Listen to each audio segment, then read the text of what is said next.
கர்த்தருடைய பரிசுத்த நாமத்துக்கு மகிமை. இன்னைக்கு நம்ம தேனை சாப்பிட்றதுல வரக்கூடிய பயன்களும் அதனுடைய விளைவுகளையும் பற்றி நம்ம பார்க்கலாம். நீதிமொழிகள் 24ஆம் அதிகாரம் 13ஆம் வசனத்தில் பைபிள் சொல்லுது, தேனை சாப்பிடு, அது நல்லது. அதே சமயம் நீதிமொழிகள் 25-27 சொல்லுது, தேனை மிகுதியாய் உண்பது நல்லதல்ல. அப்போ தேனை சாப்பிட்றதுனால என்ன பயன்? தேனை அதிகமாக சாப்பிட்டா என்ன விளைவு? சரீரத்துக்கும் ஒவ்வொரு அளவு உண்டு. எவ்வளோ அளவு சாப்பிட முடியுங்கிறது இருக்குது. அந்த அளவு தான் அவங்க சாப்பிட முடியும். அதுக்கு மிஞ்சி அவங்க சாப்பிட்டால் அது நல்லதல்ல.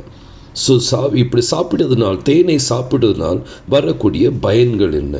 உபாகம் 31ஆம் அதிகாரம் 20ஆம் வசனத்தில் பைபிள் சொல்லுது, பாலும் தேனும் ஓடுகிற தேசத்தில் அவர்களை பிரவேசிக்க பண்ணி அவர்கள் புசித்து திருப்தியாகி கொழுத்து போயிருக்கும்போது, பாலும் தேனும் சேர்த்து நீங்கள் சாப்பிடும்போது கொழுமையை, சரீரத்தில் நல்ல கொழுமையை நீங்கள் பார்ப்பீங்க.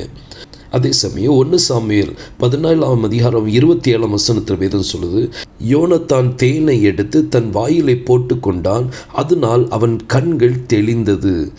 தேனை சாப்பிட்றதுனால நம்ம கண் தெளிவாகிறதுக்கும் வாய்ப்பு இருக்குது. அடுத்தது பைபிள் சொல்லுது, நீதிமொழிகள் 16ஆம் அதிகாரம் 24ஆம் வசனத்தில், தேனை சாப்பிடும்போது எலும்புகளுக்கு ஔஷதமாகும், எலும்புகளுக்கு ஆரோக்கியத்தை கொடுக்கும். அதே சமயம் விளைவுகள் என்ன? நீதிமொழிகள் 25ஆம் அதிகாரம் 16ஆம் வசனத்தில் பைபிள் சொல்லுது, மிதமிஞ்சி சாப்பிட்டால், அளவுக்கு மிஞ்சி சாப்பிட்டால் வாந்தி பண்ணுவாய், அது சரீரம் ஏற்காது, சரீரத்தில் விளைவுகள் வரும். ஜெபத்தோடு நீங்கள் தேனை என்ன செய்யுங்க, எவ்வளோ தேவையோ அவ்வளோ மட்டும் நீங்கள் அணுகுங்க. சில சரீரத்துக்கு அது தேவைப்படாது, சில சரீரத்துக்கு அது தேவைப்படும்.